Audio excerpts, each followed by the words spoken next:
नमस्कार। मैं रजनी शर्मा, आपकी हिंदी अध्यापिका। आज मैं और आप मिलकर करेंगे आपकी क्षितिज पुस्तक पाठ 7 छाया मत छूना मन। यह कविता गिरजा कुमार माथुर द्वारा रचित है, जिसमें छाया शब्द बीते हुए समय की सुखद यादों के लिए प्रयोग किया गया है। कवि का मानना है कि जीवन में सुख और दुख दोनों की उपस्थिति होती है, लेकिन बीते हुए समय के सुख को याद करके हम अपने वर्तमान के दुख को और गहरा कर लेते हैं। कवि के शब्दों से इससे हमारा दुख दूना हो जाता है। तो चलिए करते हैं कविता की सप्रसंग व्याख्या।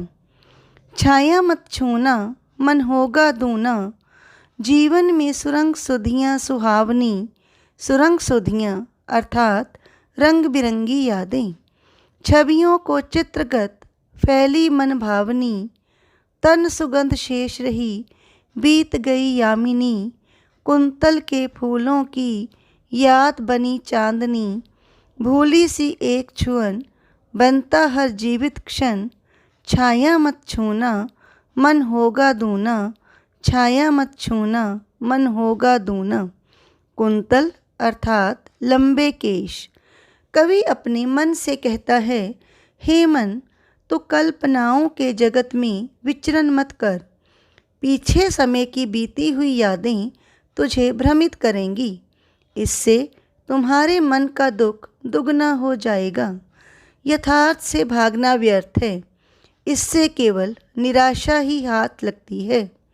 कवि कहता है कि जीवन रंग बिरंगी यादों से भरा पड़ा है।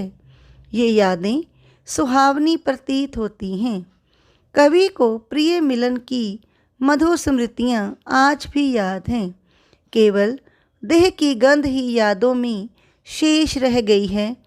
रात गुजर चुकी है और समय बीत चुका है। कवि को अपनी प्रिया के बालों में लगे पुष्प गुच्छ याद आते हैं, जो आज भी चांदनी बनकर उसके मन को भ्रमित किए हुए हैं। उसे आज भी प्रिया की छुअन का एहसास होता है, लेकिन वह समझता है कि यह सब अब सपना बनकर रह गया है।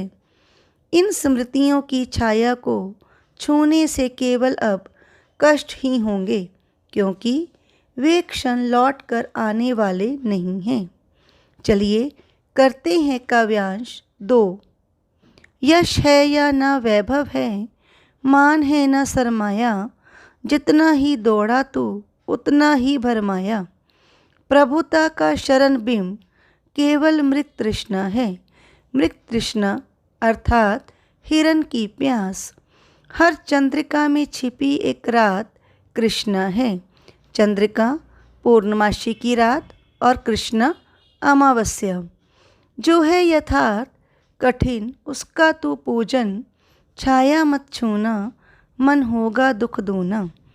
कवि को जीवन में ना तो यश मिला, ना वैभव, ना कोई सम्मान। उसे धन की प्राप्ति भी नहीं हुई। इन भौतिक वस्तुओं के लिए वह जितना दौड़ा, उसे उतना ही भटकाव का सामना करना पड़ा। अर्थात भौतिक वस्तुएं केवल व्यक्ति को भरमाती हैं। जिस तरह हिरन रेगिस्तान में सूर्य की धूप को पानी समझकर उसे पीने के लिए दौड़ता है, लेकिन पास आने पर उसे कुछ भी हाथ नहीं लगता, इसी तरह व्यक्ति भी सारी उम्र धन, यश और वैभव को पाने के लिए भागता है, लेकिन अंत में उसके हाथ कुछ नहीं आता। सच्चाई तो यह है कि हर चांदनी रात के पीछे एक काली रात छिपी है। अर्थात जीवन में सुख दुख का आना जाना चलता ही रहता है। व्यक्ति को जीवन के यथार्थ को समझना चाहिए और उसी का पूजन करना चाहिए। अर्थात भूतकाल पर हमारा नियंत्रण नहीं और भविष्य हमने देखा नहीं, तो जो है वो वर्तमान है। व्यक्ति को अपने वर्तमान का सदुपयोग करना आना चाहिए। करते हैं काव्यांश 3। दुविधा हत साहस है, दिखता है पंथ नहीं।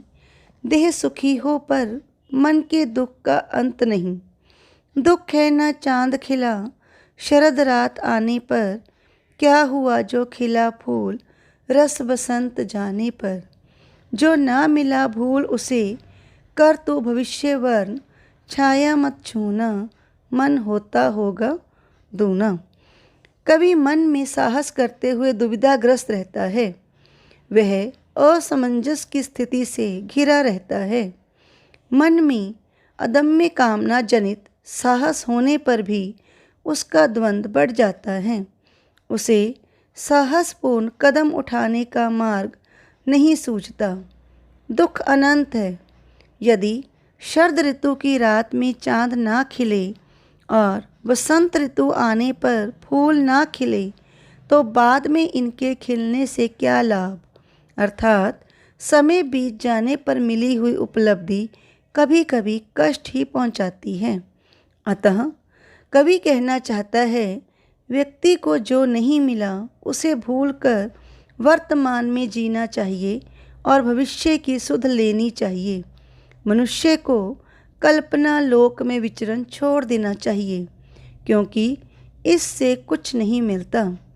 इस कविता में कवि केवल इतना संदेश देना चाहता है कि हमें केवल अपने वर्तमान के समय का सदुपयोग करना चाहिए, ना कि अपनी बीती हुई यादों को याद करते हुए अपने वर्तमान का दुख बढ़ाना चाहिए। आशा है कि आपको इस कविता का सारांश स्पष्ट हो गया होगा। धन्यवाद। आपका दिन शुभ हो।